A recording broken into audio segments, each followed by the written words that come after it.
Redneck Muck, peace. So I got a couple of things I'm going to do today. I'm going to start off here with Cleo.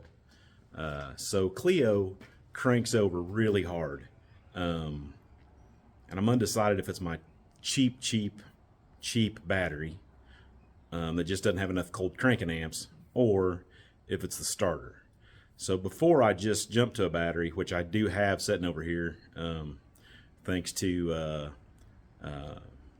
my homeless brother. You can catch his channel, Fly to the Crow's Wing. They do boondocking and all kinds of stuff.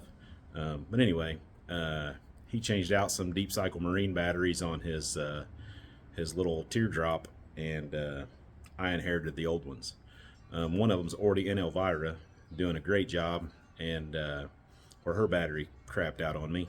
And the second one might go in here, and it might go in here whether I decide this battery's good or not, just to see how the starter reacts with a higher cold cranking amp battery. So first let me show you what I got here. So here's where I'm at. So this is a load tester. I don't like the gauge because it's been broke off a couple times, so I hooked my meter up to it. So you can see I got 12.5 volts. The load tester, when you click a load, you can see she dropped down into what she would consider the weak category. My meters dropped down to 11.7. I don't really consider that too bad, but you go about 10 seconds, you let off, see how the meter rebounds, and really the battery checks pretty good, but it's just a really light duty battery. Not that this motor is huge or anything. So I've got a wire set to my my starter solenoid. This is my starter solenoid. So I got this wire hooked here. So this should crank me over right there. So let's just see what it does during a crank over.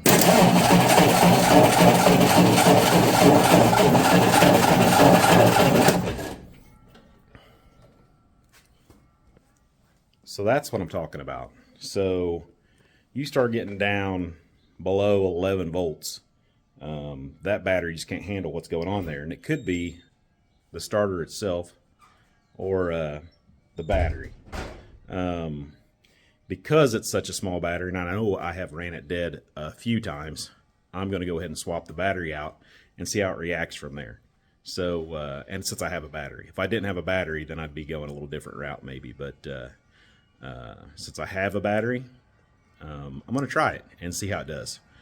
And hopefully that takes care of my problem. If not, I'll probably be sending the starter off and having it rebuilt by a professional, because I'm having trouble sourcing parts for it. So we'll send it into them and let them figure it out. Be right back.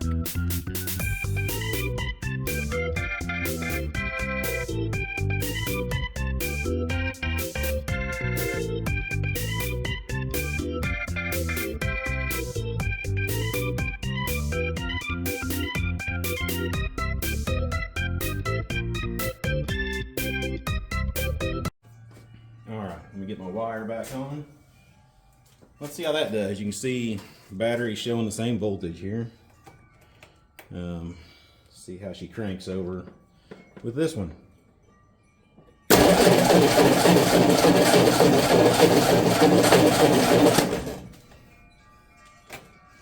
So that answers my question. The cheap little Walmart battery was doing okay. So I'm going to have to work on a starter for her. She should crank over better than this. That starter, I've had it apart. The first time I had issues with it, it had a brush, a motor brush that was not making the armature correctly. So I got that fixed, and she did crank over a lot better. And now she sounds back about like where she was. So I'm wondering if this motor brush has slipped back out again. So I don't know what the best plan of attack is, just to have this one rebuilt or to see about getting another one. But I'll do a little looking online, see what I can find. But they're not an easy starter to find, so we'll figure it out. But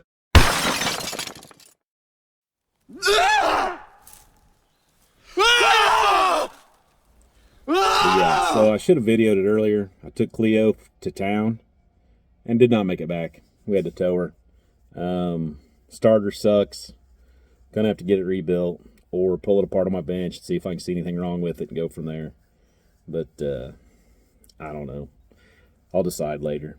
And then her fuel system is just kind of crap, which I knew her fuel system isn't great. It's got the original carburetor on it, and it needs some work.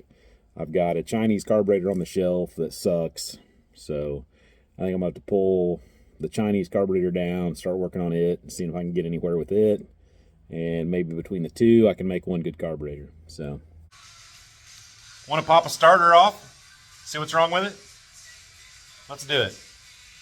I say 6 minutes. 8 minutes.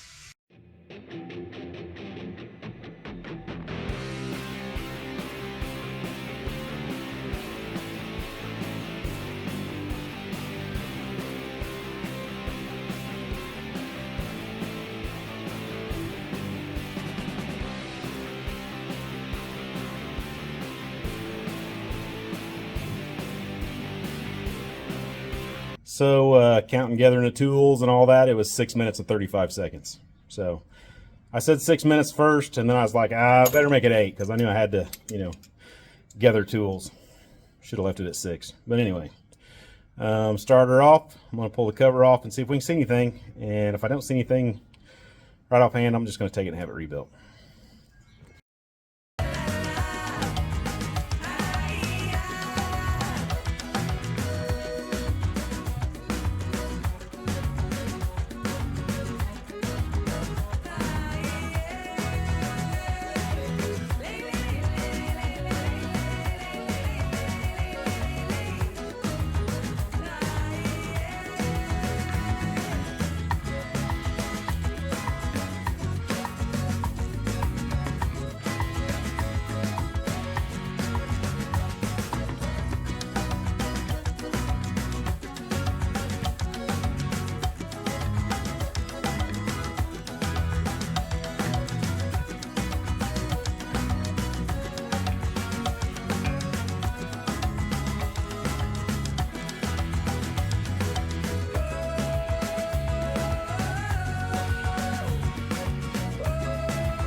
So the last time I had this due to part and I was having issues, one of the brushes had come out.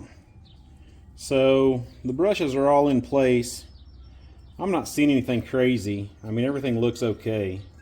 So I think the best thing to do is just take it to the shop and let them clean it up, go through it, and hopefully when it comes back, it's like the berries and wants to turn over like a Banshee Warrior, and really make me proud. That's what I hope, but we'll see.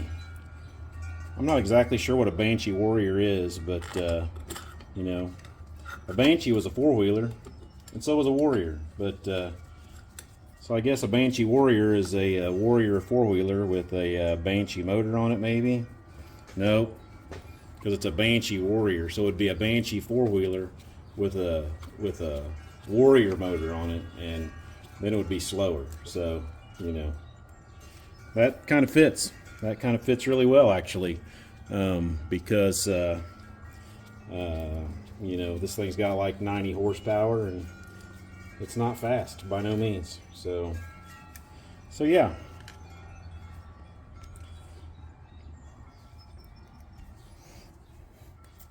I guess it could be in the starter relay.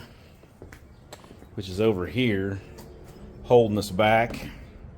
This guy right here. So I might go ahead and get a new starter relay while I'm at it, because it's just a Ford starter relay, so it's easy to find. But yeah, so I got two options on a carburetor. I've got the original carburetor that's on the car, and then I have a Chinesium carburetor up here on the wall that might work. I've had it on there before, and it ran good for a little bit, and then it got clogged up with crap. So I think I'm going to pull it apart real quick and see if I can get all the passages blown out. And if I can get all the passages flowing, then maybe we'll try it on there and see if that helps it out, and go from there.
I hope I can get this in the picture here. So this is the Chinesium carburetor. It goes like this. Okay.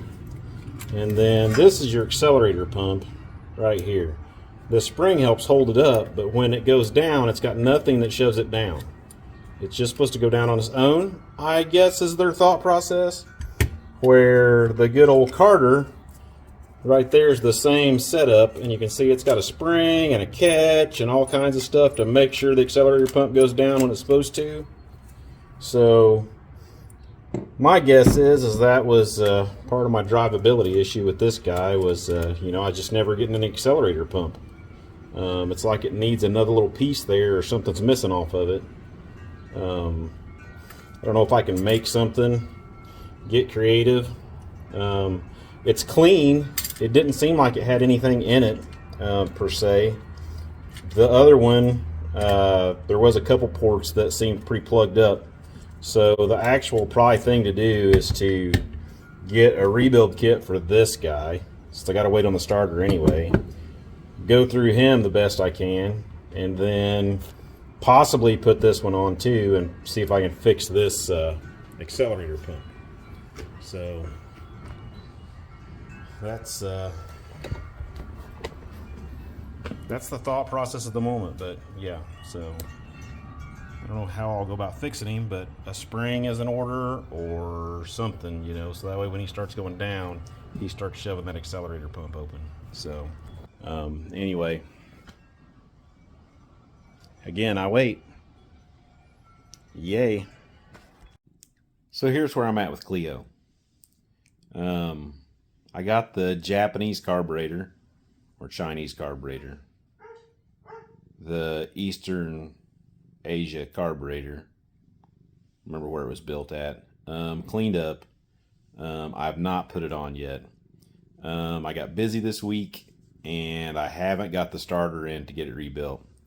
It'll probably be 5 or 6 days before I can get that starter somewhere. So I think I'm going to go ahead and put what I got of this video out there, and then after I get the starter back, I'll get it put on. I'll get the new solenoid put on, and I'm trying to get a remanned carburetor, and that way I can yeah, just have a good carburetor, because that's what it needs. So I made it putting the Chinesium on there just to just see how it does, so I know if it is a suitable alternative. If I get the starter before I get the new carburetor, then I'll definitely put it on there and give it a try. But yeah, so I think I'm going to close the video out so we can get out there, and I will I'll see you next time. You know, I'll see what I'm getting into. This is Bobby, by the way. I call him Mr. Singer, and I call him Bobby. His real name is either Kuvo or Kovu. I always get it wrong, hence why his name's Bobby or Mr. Singer. But anyway, all right, Redneck Muck, peace.